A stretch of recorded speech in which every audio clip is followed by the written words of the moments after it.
Bien-aimés dans le Seigneur, bonjour. Nous poursuivons notre étude sur notre thème « La gloire de cette dernière maison sera plus grande » qui est tiré du livre de Agée au chapitre 2, les versets 9. C'est le thème de cette saison et c'est ton thème. Si tu étudies et que tu écoutes très bien ce que nous disons, tu comprendras que c'est ce à quoi le Seigneur t'appelle et que cette saison qui est marquée par la saison de la grande moisson ne pourront moissonner que ceux qui portent la gloire de Christ en eux. Et donc, ce jour, nous voulons vous dire qu'avant de parler du changement de position de l'homme, tel que le nom de l'homme doit changer selon Christ, il est très important que nous sachions qui est l'homme. Et c'est pour cela que nous voulons aborder ce thème qui est intitulé dans le grand thème « La gloire de cette maison sera plus grande ». Voici le sous-thème de ce moment. L'homme, le centre d'intérêt de Dieu. L'homme, le centre d'intérêt de Dieu. Qui est l'homme? Voici la définition hébraïque de l'homme. Lich, ça veut dire être humain. Lich, être humain. Ici, on ne parle pas du genre, le masculin et le féminin. Bien-aimés dans le Seigneur, nous allons retrouver cela dans la Bible. Dans Genèse au chapitre 1, verset 27. Voici ce que les Écritures nous disent. Dieu créa l'homme à son image. Il le créa à l'image de Dieu. Il créa l'homme et la femme. Vous voyez donc que Dieu ne crée pas de façon distincte l'homme et la femme. Il les crée au même moment, de telle sorte que la gloire qui est sur l'homme est la même gloire qui doit être sur la femme. C'est en fait le projet de Dieu. Le projet de Dieu n'a pas de séparation. Et ici, lorsque Dieu crée l'homme, il met des informations qui sont dans l'homme et qui se retrouvent dans la femme. Donc ici, nous devons déjà pas comprendre que Dieu a un projet. Ce n'est pas seulement le fait que Adam soit seul dans le jardin, mais il avait déjà dans sa tête qu'il y aura une manifestation de la femme. Et c'est pour cela que nous allons comprendre, lorsque nous sommes dans le Seigneur, que nous sommes ce projet de Dieu. Depuis notre naissance jusqu'à notre mort, il y a un certain nombre de choses qui doivent nous arriver. Mais est-ce que nous connaissons ces choses-là? C'est pour cela que nous avons dit que celui qui veut manifester la gloire de Dieu doit demander à Dieu, par la prière, de l'introduire dans le plan de Dieu pour sa propre vie. C'est pour cela que Jésus-Christ dit qu'il y a plusieurs demeures, mais il y a une place pour chacun. Bien-aimé dans le Seigneur, que tu sois avec un homme de Dieu, vous n'avez pas le même plan. Ça ne veut pas dire que tu dois partir de l'église. La vision est globale, mais toi, tu dois être utilisé d'une façon spécifique dans le plan. Et vous voyez que dès le départ, quand Dieu crée l'homme et femme, les mêmes informations qui sont dans l'homme devraient être sur la femme. Seulement, biologiquement, il les crée différemment. Ça veut dire que je suis différent d'un autre pasteur et qu'un autre pasteur est différent de moi. Mais ce qui fait de nous le corps et les enfants de Dieu, c'est cette gloire que nous devons porter et qui nous donne d'avoir le caractère de Christ. C'est ça la gloire de Dieu. Et nous avons lu avec vous les noces de Cana.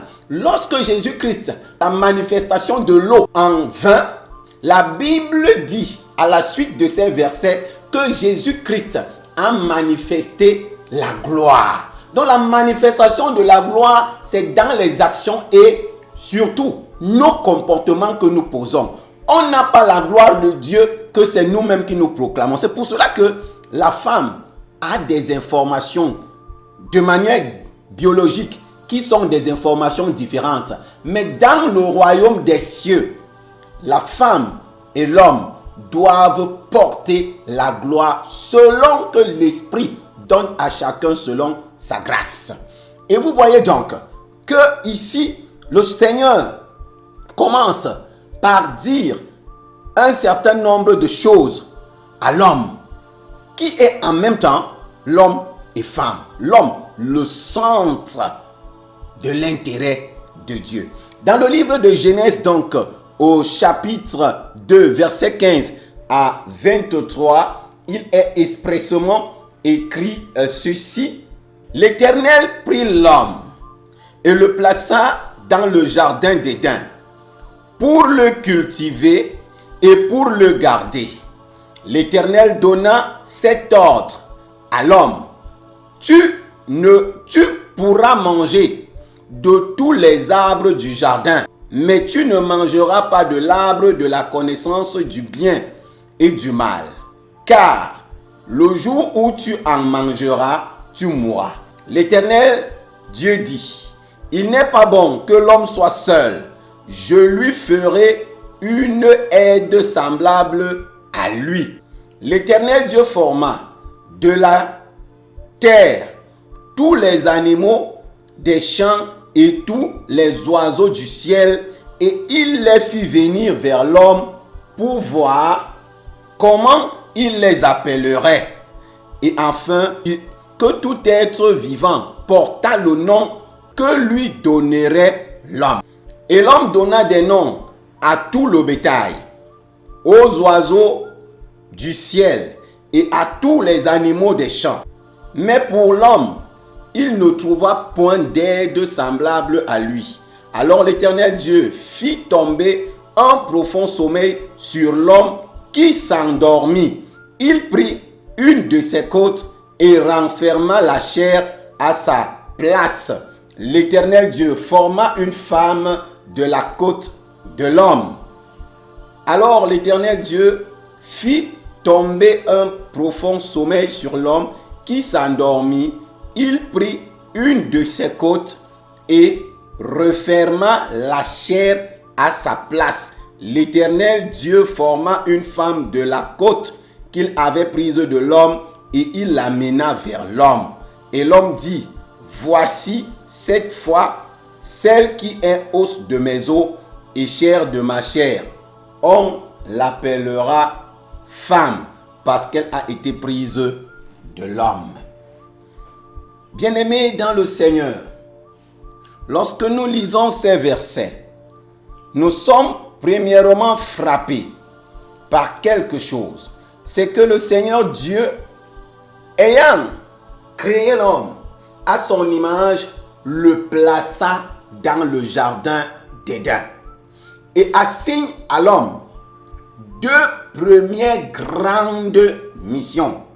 C'est la mission de cultiver le jardin. Deuxième chose, celle de garder le jardin. Bien-aimés dans le Seigneur, puisque nous sommes portés vers la transformation de l'homme qui doit porter la gloire de Dieu, sachez-le très bien que les domaines de notre vie sont des domaines qui doivent être cultivés.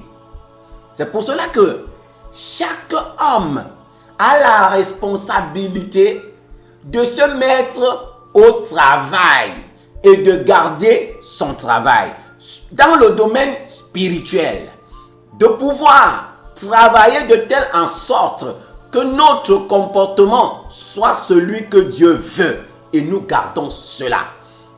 Que si jamais nous sommes agriculteurs dans le domaine agricole, que ce que nous soyons en train de cultiver, que nous puissions garder cela. En fait, l'homme devient le protecteur. Mais en deuxième partie, Dieu amène l'homme à pouvoir donner des noms. C'est-à-dire que quoi? L'homme doit dominer la création.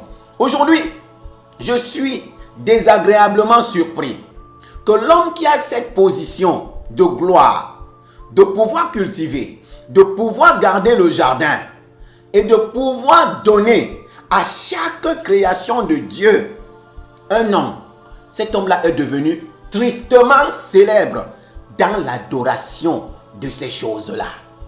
Cet arbre en forêt que tu ne fais que nourrir. Chaque année, tu vas là-bas. Non, c'est l'arbre de mes pères, de mes enfants. Dieu t'a demandé de dominer ces choses-là. En plus de cela, ces hommes et femmes qui adorent d'autres idoles qu'il faut faire chaque fois, laver par l'huile, verser de la nourriture. J'ai une question pour vous.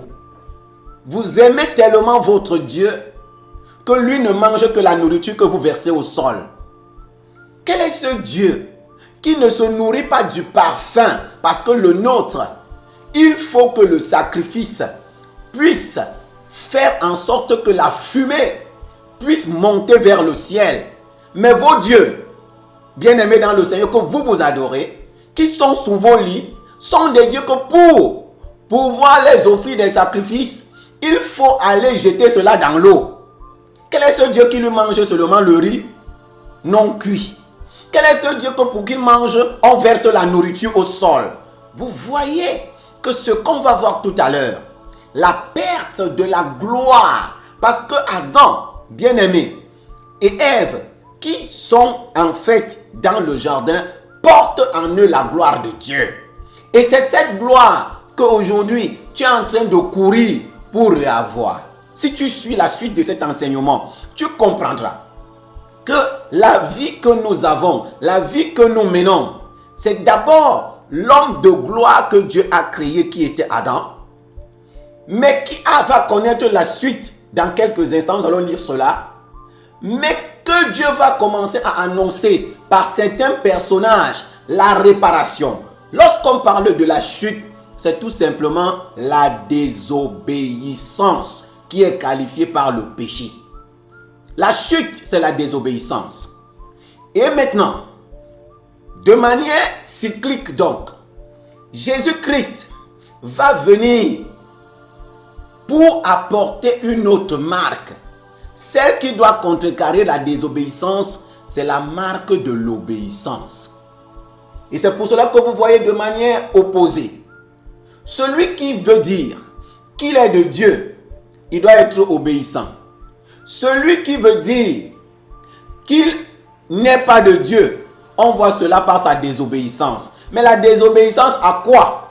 Au principe de Dieu. Si tu désobéis au principe de Dieu, que tu fasses des prières positives, n'importe comment, tu n'es pas avec Dieu.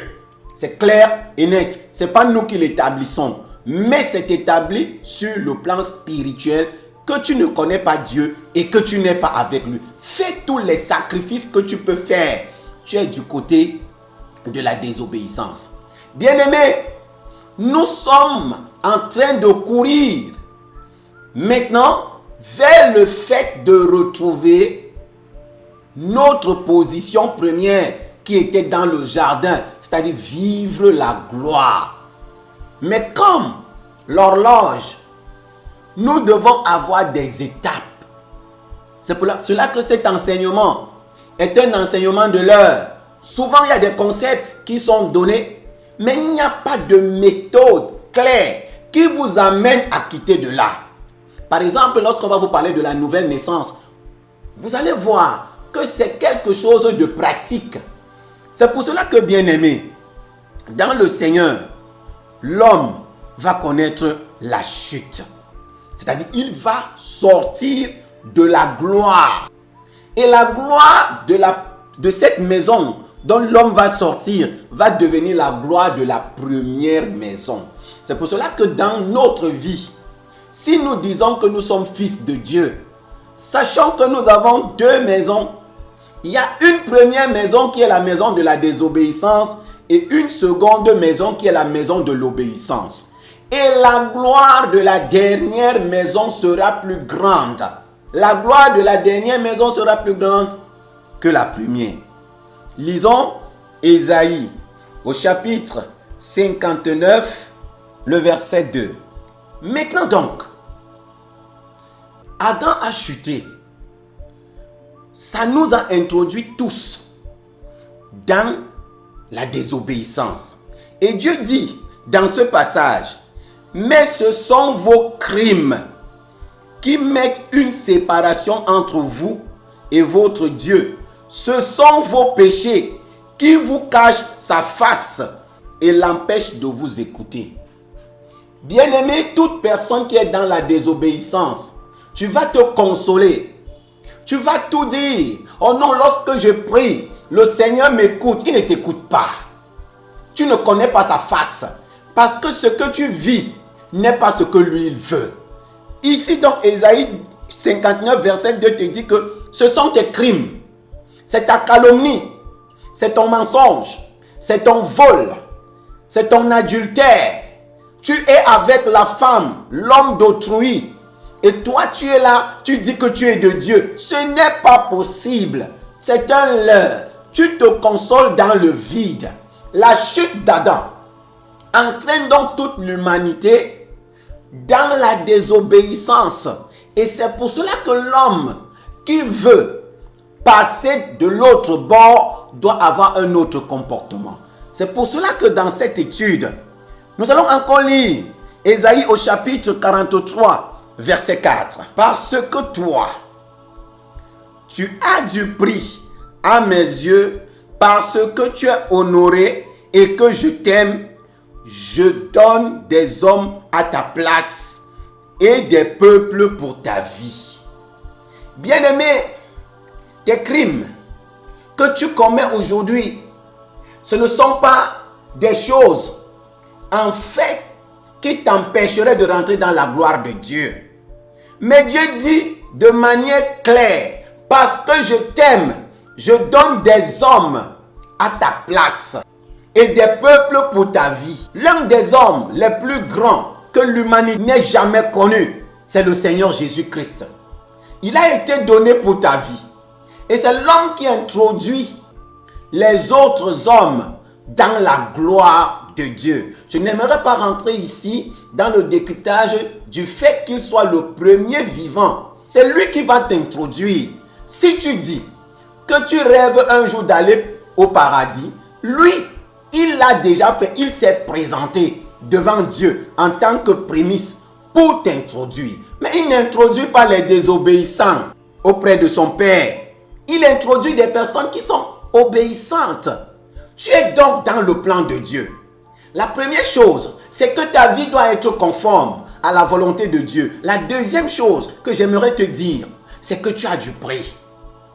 Je ne sais pas dans quelle abomination tu vis. Tu as du prix devant Dieu. Tu es un rétrograde, endurci. Tu as du prix devant Dieu. Tu es un divorcé. Je voudrais te dire que tu as du prix devant Dieu. Parce que sa gloire est disponible. Il a livré Jésus-Christ pour que toi, tu puisses être sauvé parce que Dieu t'aime. Tu as du prix. Je ne sais pas. Tu as détourné de l'argent. Je ne sais pas. Tu as tué des gens. Tu as du prix devant Dieu. Aujourd'hui, tu vis dans la prostitution. J'aimerais te dire que tu as du prix devant Dieu. Dieu t'aime. Et Dieu te dit que je voudrais que tu sois dans ma gloire.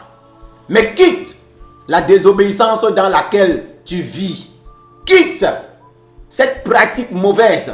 Quitte le fait que toi, tu as d'autres dieux à qui toi tu honores. Tu pars, tu verses l'huile chaque année pour que tes affaires prospèrent. C'est du mensonge. Et c'est toi qui donnes à l'église. Tu vas donner à l'église, mais tu iras en enfer. Tu ne peux pas savoir que ta vie n'est basée que sur la fraude, qui est une désobéissance. Et toi, tous les jours, tu t'habilles en blanc, tu chantes, tout le monde crie et tout le monde applaudit. Bien-aimé, il y a une seule façon pour que tu aies la gloire de Dieu. J'aimerais ouvrir les yeux des uns et des autres pour dire que le plan de Dieu, ce n'est pas que les hommes ne soient pas riches. La richesse est de Dieu parce que dans AG 2, il dit l'or et l'argent m'appartiennent. Mais de quel argent s'agit-il? Attention, il ne s'agit pas de n'importe quel argent. C'est un argent qui s'acquiert selon les règles et les principes de Dieu. Tu ne peux pas être fraudeur. Tu ne peux pas être quelqu'un qui est toujours en train de frelater les choses et dire que je suis dans la gloire de Dieu. Tu n'es pas dans la gloire de Dieu. Bien-aimé, je voudrais t'encourager qu'il y a une volonté. Dieu a une volonté pour toi et c'est dans le livre de 1 Corinthiens chapitre 6, verset 19 que nous allons lire. 1 Corinthiens chapitre 6, le verset 19. Ne savez-vous pas que votre corps est le temple du Saint-Esprit qui est en vous, que vous avez reçu de Dieu et que vous ne vous appartenez point à vous-même. En effet, je parle ici des fils qui sont dans l'église, aux pasteurs, aux apôtres, aux fidèles, qui depuis quelque temps disent: nous sommes le temple de Dieu, plus que c'est sa volonté pour toi, parce que la gloire de Dieu ne pourra se manifester qu'au travers de ceux qui ont le Saint-Esprit.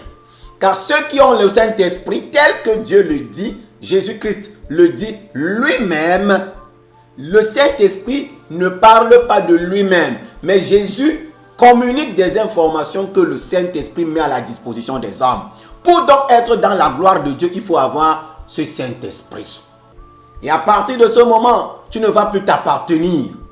T'appartenir veut dire que tu vas quitter la première maison, qui est la maison de la chute, la maison de la honte, la maison de la débauche, la maison de l'immoralité sexuelle, la maison qui est la jalousie et beaucoup d'autres choses qui détruisent les hommes aujourd'hui. Avoir le Saint-Esprit, ce n'est pas dans tout le monde, mais toi tu es à l'église.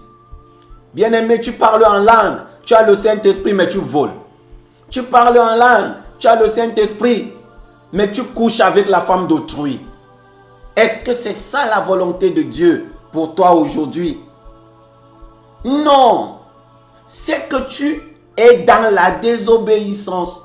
Et ce message s'adresse à toi pour quitter, parce que tu as du prix devant Dieu, comme nous l'avons entendu. Le projet de Dieu, c'est de te donner un nouveau cœur. Comme le dit Lévitique 26. Je vous donnerai un cœur nouveau. Ézéchiel 37, versets 26 à 28. Jean 14, verset 23, que nous lisons. Jésus lui répondit: si quelqu'un m'aime, il gardera ma parole et mon Père l'aimera.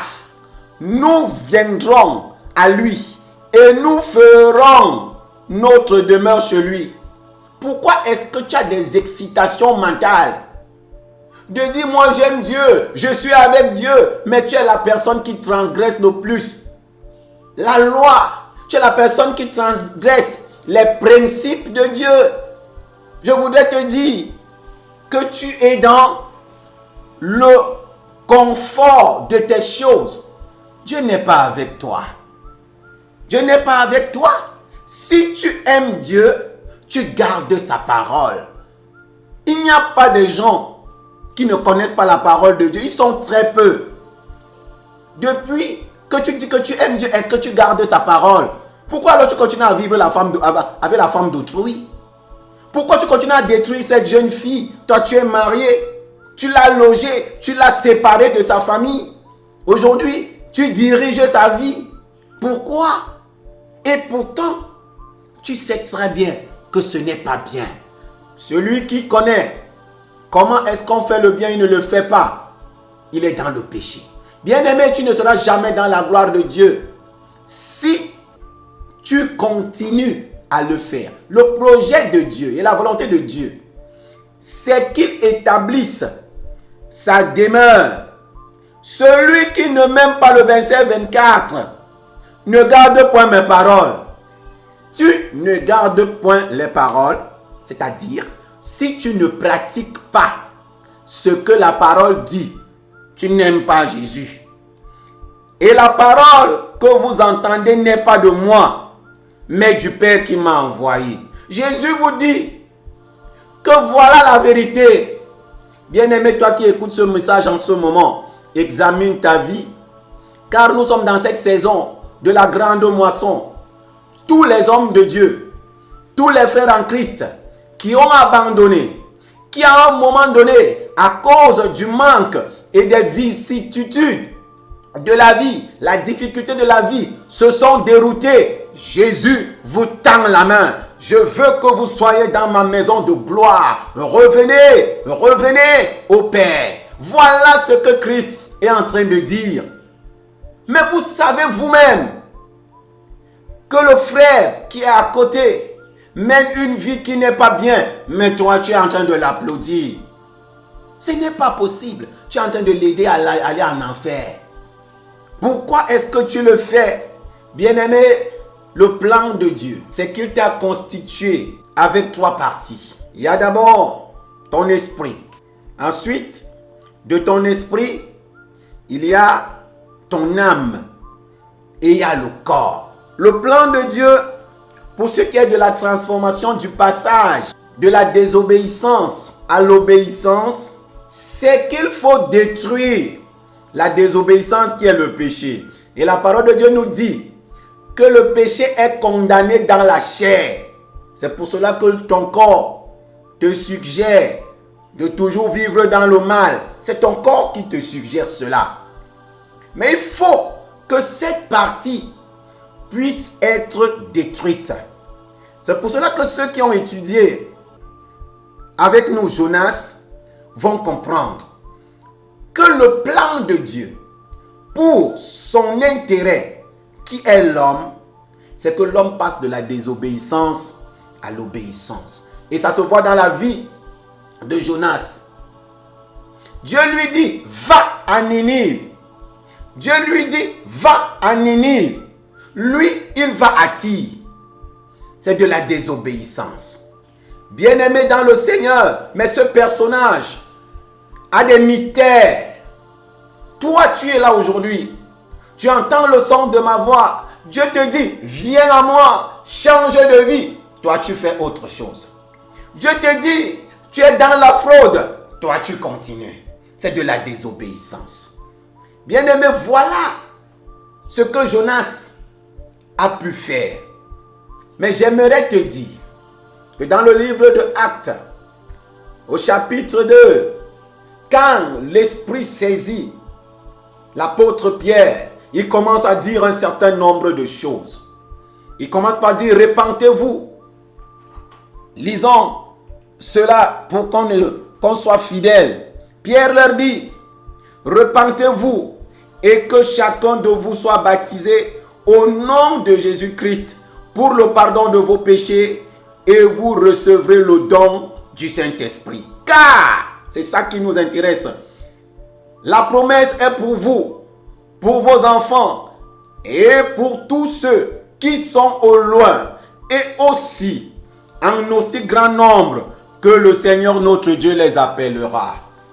Bien-aimés, voici l'heure où ceux que Dieu appellera vont commencer à chercher les bergers, les pasteurs qui sont vrais. Ils vont commencer à partir pour dire, je suis, comme le dit Ésaïe, malheur à moi, je vis dans un peuple qui a des lèvres impures. Voici cette saison, la saison de la grande moisson. On vous a dit, oh c'est ta parole, c'est l'explosion de ceci. On t'a dit cela. Dieu fonctionne en saison, pas en année. Chaque année, il y a une parole. Chaque année, mais cette parole doit être globalisée dans une saison. Quelle est la saison dans laquelle nous sommes? Nous sommes dans la saison de la grande moisson. Et dans la grande moisson, les gens doivent être au maximum sauvés. Quittez, retrouvez ces hommes de Dieu que vous estimez qu'ils marchent. Et ce n'est même pas vous qui allez le faire. C'est en branle. C'est en branle. C'est déjà en train de marcher. Depuis 2015, c'est en train de marcher ainsi. Des hommes quittent eux-mêmes et il y a une soif dans leur vie de pouvoir se conformer. Parce que là, Dieu a commencé à appeler. Depuis Dieu t'appelle, tu résistes. Depuis Dieu t'appelle, tu résistes. Tu ne fais que tourner comme un tourbillon. Je te dis en ce jour que Dieu t'a appelé parce que c'est le moment. Le moment non seulement de devenir un vrai enfant de Dieu, mais c'est le moment de servir Dieu.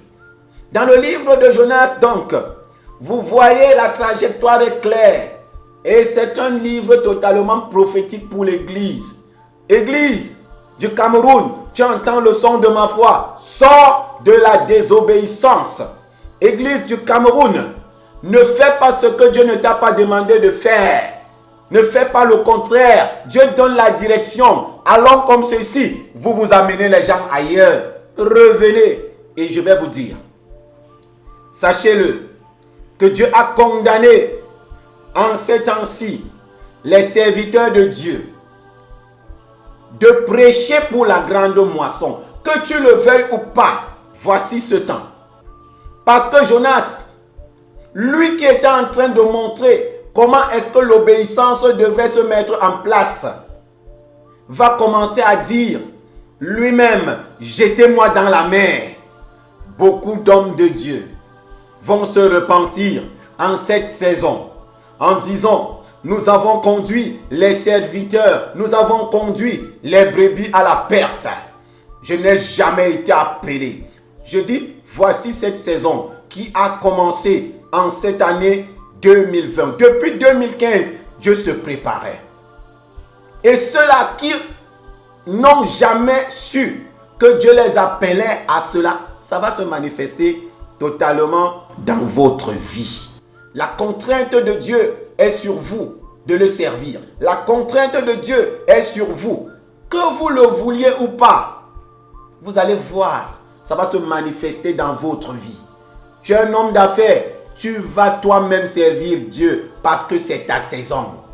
Et cherche donc cet homme. Jésus-Christ, comme Jonas, va passer 3 jours, 3 nuits parce qu'il y a le ventre du poisson. Le ventre du poisson, c'est là-bas que tout s'est passé. Jésus-Christ a arraché les clés de la mort à l'ange de la mort qui n'est autre que Apollyon. Il a arraché. Pourquoi? Parce que c'est ça qui retenait les cœurs pour que ces cœurs-là ne reviennent pas à Dieu.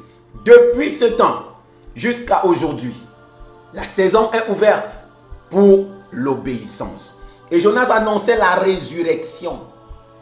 Bien-aimé, toi qui es rétrograde, voici ta saison de la résurrection. Bien-aimé, toi qui t'es refroidi, voici la saison de ta résurrection. Car dans la mort et la résurrection de Jésus, en fin de compte, se cache l'obéissance. Soyons dans l'obéissance, bien-aimés. Lisons Jean 2, verset 20 à 22. Jean 2, verset 20 à 22. Les Juifs dirent, il a fallu 46 ans pour bâtir ce temple, et toi en 3 jours, tu le relèveras. Mais il parlait du temple de son corps. C'est pourquoi, lorsqu'il fut ressuscité des morts, ses disciples se souvinrent qu'il avait dit cela, et ils crurent à l'écriture et à la parole de Jésus-Christ. Le temple que Jésus disait qui va être détruit, c'est d'abord son corps, qui est une destruction par la mort. Mais toi, bien-aimé qui fuis depuis le baptême représente exactement ceci. Parce que lorsque tu confesses tes péchés, avant qu'on aille te mettre dans les eaux, tu restes et tu demeures cet homme de la désobéissance. Tu vas comme Jonas entrer au fond des eaux pour pouvoir ressusciter. Et à partir de là, tu rentres du côté de ceux qui sont dans l'obéissance. Beaucoup résistent au baptême, beaucoup luttent. Mais je vais vous dire, qu'en cette saison, le spirituel marche avec le physique. Il y a des actes. Avant que le spirituel n'entre en marche, il faut que cela soit manifesté physiquement.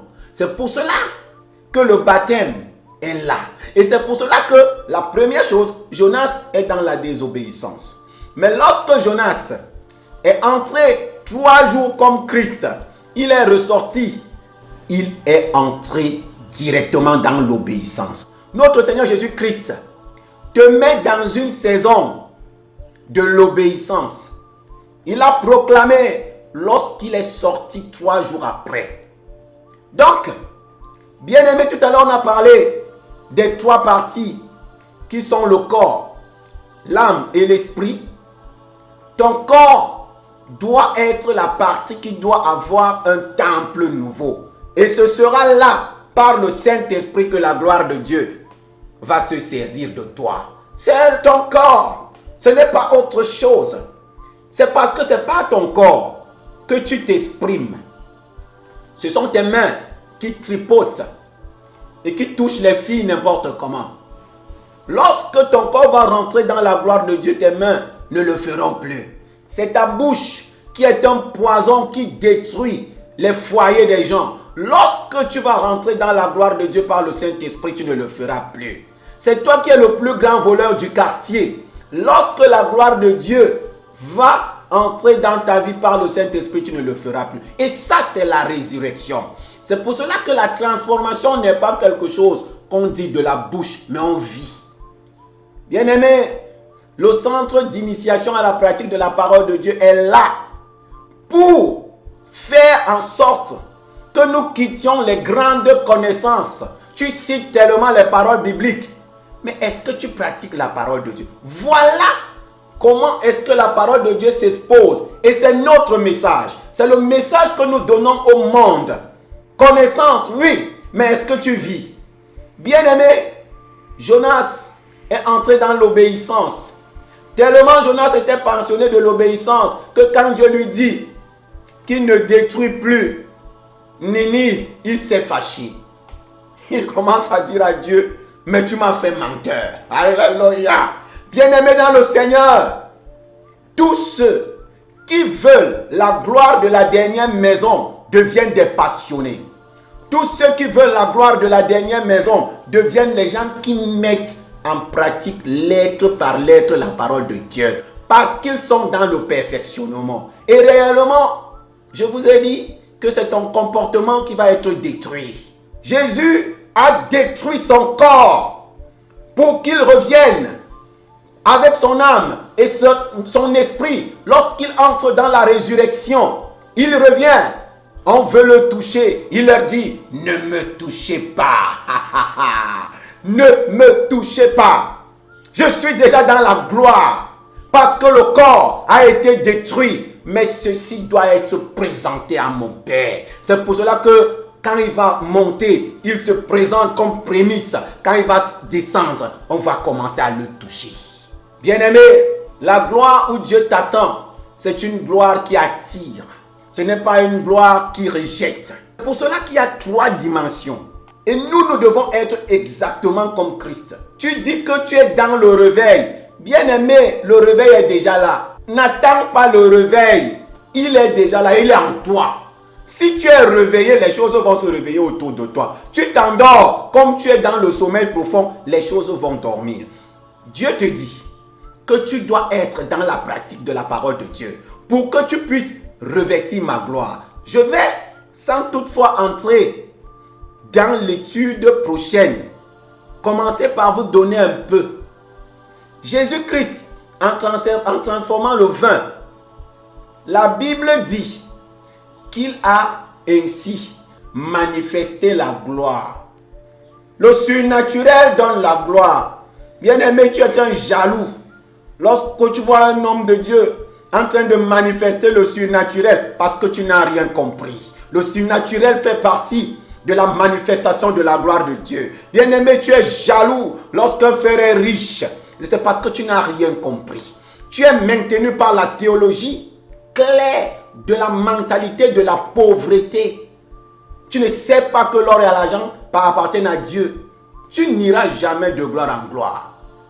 Mais je ne suis pas en train de cautionner ici cette prospérité qui en réalité empêche les hommes et les femmes d'être prospères selon Dieu. Il faut marquer aussi ça de son sceau. Alors, tu dois être quelqu'un qui a l'image de Christ. C'est notre gloire. C'est à ce que nous sommes appelés. Romains, au chapitre 8, le verset 9, dit: Pour vous, vous ne vivez pas selon la chair, mais selon l'esprit. Si du moins l'Esprit de Dieu habite en vous, si quelqu'un n'a pas l'Esprit de Christ, il ne lui appartient pas. Bien-aimé, ce n'est pas moi qui le dis, je reprends. Pour vous, vous ne vivez pas selon la chair, mais selon l'Esprit. Si du moins l'Esprit de Dieu habite en vous, si quelqu'un n'a pas l'Esprit de Christ, il ne lui appartient pas. Cesse de te consoler. Ces gens qui chantent, qui font tomber les gens, mais leur vie est contraire à l'Esprit de Dieu. L'Esprit de Dieu veut que tu sois sans ride ni tache. Comment tu peux être dans l'immoralité sexuelle et dire que je chante, les gens sont guéris? Bien-aimé, tu te trompes. Tu es dans ta zone de confort et l'Esprit te dévoile aujourd'hui. Comment se fait-il que tu es leader de la chorale, mais tu vis en concubinage depuis des années? L'homme de Dieu te conseille même que tu te maries. Tu dis, moi, Dieu ne m'a pas encore dit de me marier. C'est pas possible. Bien-aimé, cette vie que tu mènes, et je voudrais vous dire que beaucoup d'hommes de Dieu, parce que moi j'ai passé de temps à ça, beaucoup de gens vous disent, moi je bois seulement mais une bière. Bien-aimé, c'est le mensonge, puisque moi j'ai beaucoup consommé l'alcool. Tu bois une, tu vas boire deux, tu vas boire trois et tu vas saouler. Tu mens. Tu mens ouvertement. Il faut sortir de là. Si tu es un prince, c'est écrit dans la Bible. Les rois et les princes ne consomment pas l'alcool. Le vin, ce n'est pas aux princes et aux rois de faire quoi? De consommer l'alcool. On en parlera dans les jours à venir. Si tu veux fonctionner à une dimension avec Dieu, tu vas comprendre ces choses. Mais je ne t'interdis pas de boire. Mais Dieu dit que nous ne marchons pas selon la chair, la convoitise. Parce que le frère tel a telle chose, moi aussi. Parce que la sœur telle a telle chose, moi aussi. Parce que telle personne a fait ceci, moi aussi. Est-ce que c'est la chair? Oh non, vraiment de Dieu, le frère tel a obtenu le visa pour l'université d'Harvard. Toi aussi tu te lèves, tu commences à être clandestin. La Méditerranée t'attend. La Méditerranée, c'est toutes les personnes qui bousculent la muraille, car le serpent est derrière, il va te mordre. Bien-aimé, si tu as bousculé la muraille, ce n'était pas encore ton temps de te lever dans le ministère.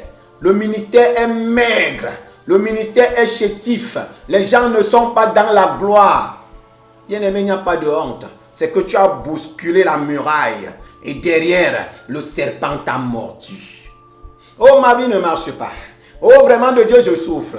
Non, tu as bousculé la muraille. Et le courage d'Azaph, qui dit, lorsque je chantais, oh, les anges célébraient au ciel, mais je me rends compte que j'ai cassé un ressort. Qui est prêt à reconnaître qu'il a cassé un ressort en ce jour? Qui est prêt à être vrai envers Dieu? Tu as cassé un ressort. Tu chantes, mais tu ne rends pas ministère aux gens. Et pourtant, la gloire de Dieu pour les chantres de cette saison, c'est que tu dois te lever, tu chantes. Les gens donnent leur vie à Christ. Les paralytiques marchent, les aveugles voient. Tu n'es pas encore dans cette dimension. Regarde le ressort que tu as cassé. C'est pour cela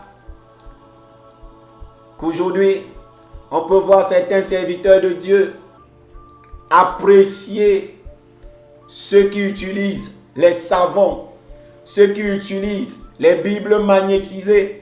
C'est parce que vous n'êtes pas dans la gloire de Dieu. La gloire de Dieu, bien-aimés, je vous témoigne cela avant de terminer, parce qu'on va continuer prochainement. C'est quoi? Moi, je suis né dans une famille de marabouts. Mon père a été celui qui a aidé Dynamo de Douala à gagner la première coupe du Cameroun. C'était lui leur magicien. Mon feu père. Je ne vous parle pas de quelque chose d'autre. Il y a chez moi, dans mon village, le sac de Mbok et qui m'attend. Je vais vous dire que lorsque j'étais en deuxième année université bien-aimé, la vie était tellement difficile parce que je ne parvenais pas à manger. J'allais à l'église, je priais, je faisais tout, mais j'ai senti à un moment qu'il faut que je fasse un certain choix. J'ai donc décidé d'abandonner Christ, d'aller rechercher mon sac. Parce que ce sac, au village, tout le monde me dit que c'est toi que les ancêtres ont choisi pour que tu viennes être exactement comme ton père. Ton père était puissant. Bien-aimé dans le Seigneur, je vous parle devant Dieu et c'est parce que je suis vrai. Je suis allé voir mon camarade de classe. On a fait de la 6e en 4e ensemble et il est devenu un voyant. Je suis allé chez lui. Pour ceux qui peuvent le connaître, il était à PK13. Je lui ai dit, mon frère, là où je suis là, tu es un voyant. Moi, l'affaire de Dieu, si je vais l'abandonner. Parce que ça ne me rapporte rien. Je vis très mal. Et pourtant, le sac de mon père est là-bas. Il a pris ces choses, il a lancé. Il s'est mis à rire. Il me dit, Joseph, le jour où tu toucheras à ce sac, tu vas mourir. Tu as appelé à l'œuvre de Dieu. Là où tu es, c'est ta meilleure place. Bien-aimés, vous ne croyez pas aux prophéties de ces gens. Ils voient, mais ils ne sont pas dans la bonne position. Il m'a découragé. Je n'ai pas pris ces choses. Et j'ai dit, ok, maintenant il faut que je me donne à Dieu. Tu es peut-être dans cette position. Tu as commencé à servir Dieu à un moment donné. Tu as compris que tu n'avais pas l'argent, que tu n'avais rien. Et qu'il fallait que tu ailles chercher ailleurs. Pourquoi je te fais ce témoignage? C'est pour te dire que je suis plus que jamais déterminé aujourd'hui à mourir pour Christ et à continuer à le servir. Et pour ceux qui me connaissent, ils voient que réellement, il y a des choses qui ne m'intéressent pas. Ce n'est pas parce que je le veux, mais c'est parce que cela fait partie de l'appel. Bien-aimés dans le Seigneur, pour terminer, nous allons écouter une légère ponctuation musicale. Ne saurait se mesurer à ta grandeur éternelle. Même le plus fort de tous les êtres ne saurait se comparer à toi. Du lever du soleil jusqu'à son coucher, tout témoin de ta grandeur. Le bleu de la mer et celui du ciel témoignent de ta bonté. Les hommes de toutes les couleurs, la terre et tout ce qu'elle renferme témoignent ta diversité.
les hommes de toutes les couleurs,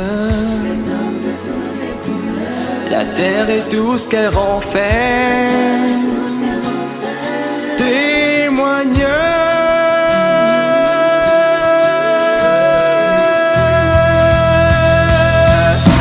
que tu es grand.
Pour terminer, nous allons avoir quelques sujets de prière. Tu vas prier que Dieu te sorte de la désobéissance. Tu vas prier que Dieu te donne le courage de confesser tes désobéissances.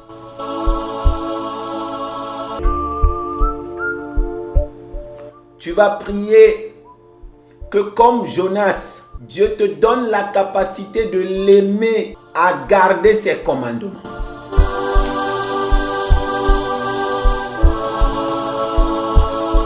Tu vas prier pour que la résurrection, pour l'obéissance, entre en jeu dans ta vie. Tu vas prier pour que ton caractère et ton comportement soient glorieux. Tu vas prier pour que le Seigneur fasse manifester ta gloire au travers du surnaturel. Amen.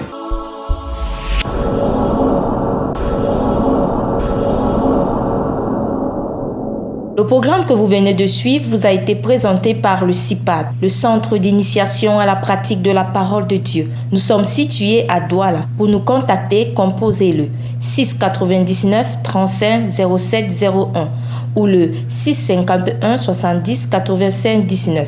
Viens et vois la gloire de Dieu.